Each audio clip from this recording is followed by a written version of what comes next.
Jadi sebelumnya memang begitu panas dan begitu menuai kritik ketika ada anggapan atau pendapat dari masyarakat bahwa Gubernur Daerah Khusus Jakarta dipilih oleh Presiden. Tapi tampaknya hal tersebut telah terbantahkan ketika Mendagri menyampaikan hal tersebut tetap ada pilkada. Saya tanya deh langsung kepada Mas Tobas, benar nggak sih bahwa secara clear ada pilkada DKI Jakarta? Pilkada Jakarta maksudnya, Mas Tobas? DKJ. Pilkada DKJ, saya revisi lagi. Ya, jadi dari daftar inventarisasi masalah yang disampaikan oleh pemerintah, mereka sudah menyatakan bahwa mendukung untuk tetap dilakukan pemilihan langsung terkait dengan gubernur dan wakil gubernur. Nah, jadi itu sikap pemerintah yang saya pikir juga beberapa fraksi-fraksi mudah-mudahan akan menyepakatinya. Ini memang pasal ini belum diketok gitu ya, masih akan masuk kepada pembahasan di agenda berikutnya. Tetapi mudah-mudahan lah kita akan mendapatkan hasil berupa pilkada langsung untuk gubernur dan wakil gubernur. Tetapi kemudian ada pertanyaan kan tadi, bagaimana lantas ketika ada Dewan Kawasan Aglomerasi, ada juga gubernur kan gitu. Apakah kemudian dianggap ada tumpang tindih dari kewenangan? Nah, inilah yang memang harus kita pastikan ya, jangan sampai terjadi tumpang tindih.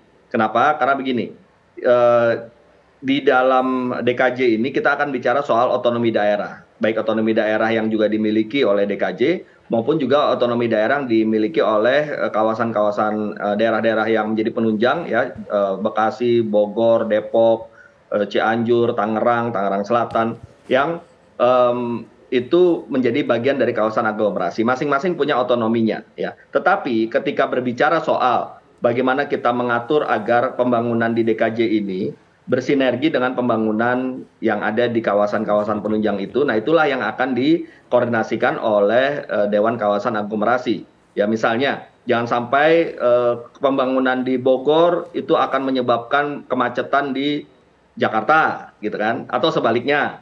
Ya, atau misalnya ketika kita bicara soal bagaimana penanganan sampah di DKJ yang bisa saja misalnya karena daerah penunjang ini memiliki otonomi juga, mereka menolak, oh tidak boleh, sampah harus tetap ada di dalam DKJ-nya, nggak boleh ke tempat kita misalnya.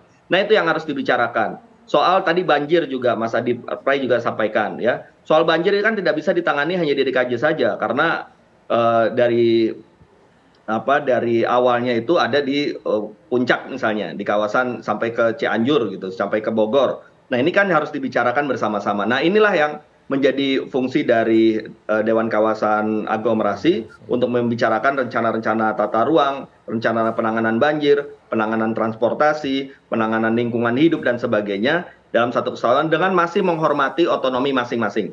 Nah, oleh karena itulah maka tugas pembahasan kita salah satunya adalah bagaimana menjamin bahwa tidak ada tumpang tindih ini tadi ya. Di satu sisi kita menghormati otonomi daerah, di sisi lain kita mengedepankan koordinasi di daerah-daerah ini agar ketika kita melakukan perencanaan dan pengelolaan suatu hal yang berkaitan satu sama lain itu bisa berjalan dengan optimal.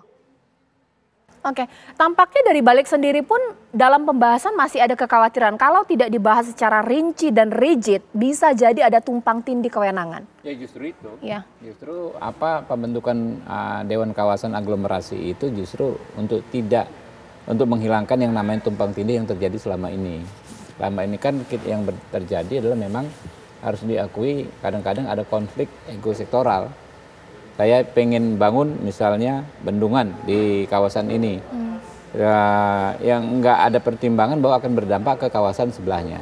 Saya akan bangun jalan misalnya di kawasan tertentu, tidak ada pertimbangan dampaknya ke kawasan lainnya. Itu namanya egosentris, ego sektoral. Ya, itu yang terjadi selama ini. Kan kita sudah banyaklah baca terkait penanganan banjir saja kan, soal sodetan di mana ternyata yang daerah ini nggak kasih. Ya. Nah, itulah pentingnya Dewan Kawasan Aglomerasi ini. Dia sebetulnya fokusnya lebih ke tata ruang. Itu kan kita bicara tata ruang ya, karena bukan soal pemerintahan secara umum. Dia nggak ngurusin pengangkatan pejabat-pejabat, nggak ngurusin anggaran dan lain sebagainya, nggak ngurusin sampai ke situ. Tapi mengkoordinasikan daerah-daerah yang saling berdempetan ini supaya sinkron. Makanya bahasanya kan melakukan sinkronisasi penataan ruang. di di pasal terkait kewenangan Dewan Kawasan ini. Nah, karena itu perlu diatur memang. Sudah perlu adanya Dewan Kawasan aglomerasi ini, tetapi supaya nggak malah bikin masalah baru perlu diatur lebih rigid. Jadi jangan salah asumsinya, Mbak. Jangan dikira kita membuat masalah dengan membuat Dewan Kawasan. Membuat Dewan Kawasan ini justru untuk menyelesaikan masalah. Tetapi supaya nggak terjadi masalah baru dibikin aturan yang lebih nggak multi interpretatif. Dan nantinya akan ada peraturan pemerintahnya. Mas Adi Pray, saya aja dengarnya pusing ya. Karena ini pasti dibalik juga begitu pusing membahas secara rinci supaya tidak ada timpang tindih kewenangan. Apa anggapan dari masyarakat? Masihkah pilkada DKJ menjadi seksi? Serumit ini saja pembahasannya bagaimana? Ya, bagi saya namanya pilkada itu tetaplah seksi. Ini Jakarta yang saya kira masih akan tetap menjadi epicentrum politik kita di tingkat nasional. Jadi sekalipun sudah tak lagi menjadi daerah khusus, tak lagi menjadi daerah istimewa, saya kira Jakarta ini akan tetap menjadi pusat ya, baik pusat politik ataupun pusat ekonomi.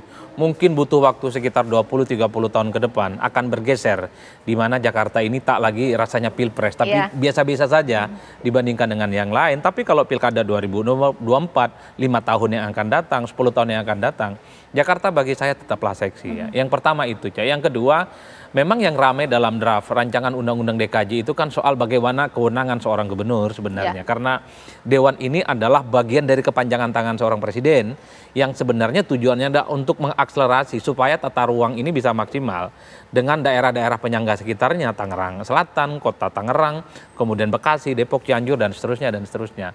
Ada baiknya. Cuman kan yang menjadi pertanyaan, apakah harus spesial itu, harus ada dewan khusus yang menangani bidang itu? Karena kalau mau bicara tentang Jakarta, tentu harus di-maintain, di-manage oleh seorang gubernur yang memang dia secara politik mendapatkan mandat langsung dari pemilihnya. Ini yang menurut saya Bang Tobas ataupun Bang Habibur Rahman harus bisa mendetailkan supaya tak ada kesan bahwa gubernur yang terpilih ini dalam tanda kutip berada di bawah subordinasi seorang presiden dalam hal-hal tertentu soal tata ruang. Kenapa yang dibicarakan soal aglomerasi itu tata ruang, kenapa tidak yang lain? Karena selama ini persoalan banjir misalnya, soal lingkungan hidup. Misalnya orang Jakarta masih buang sampahnya di Bekasi. Kenapa nggak ke Cianjur, kenapa tidak ke Jonggol, kenapa tidak di Tangerang misalnya. Itu menjadi hal-hal yang sebenarnya sampai hari ini tidak selesai. Yang ingin saya katakan adalah mau ada dewan khusus terkait dengan aglomerasi, apakah ini pilkadanya semarak ataupun tidak. Saatnya sekarang berpikir bagaimana Jakarta dan daerah sekitarnya itu maju, udah itu aja. Bagi saya intensi-intensi lain, ada ego sektoral, hal-hal yang sifatnya mandek selama ini soal penanganan banjir, soal Kanal Timur dan seterusnya, itu tak ada lagi untuk beberapa tahun di masa yang akan datang. Oleh karena itu, apapun judulnya Dewan Aglomerasi ini, terlepas dari kerumitan-kerumitan yang sedang dibahas, publik hanya butuh keyakinan bahwa yang dibahas ini hanya untuk kepentingan rakyat, bukan untuk memperlebar ceruk-ceruk yang munculnya oligarki baru. Karena di luar kan muncul, ini bukan soal aglomerasi, tapi munculnya konglomerasi baru. Karena sudah disinggung oleh Mas Adi Pray, kita terlalu teknis bahasannya di 2 segmen saya sebelumnya. Sesaat lagi ini pertanyaan pasti pemirsa paling suka. Kita bawa ke ranah politik. Begitu banyak kritik ditujukan dalam pembahasan RUU DKJ. Kita jaga supaya tidak ada apa istilahnya ya, transaksi politik, kartelisasi politik, dan kepentingan politik. Sesaat lagi.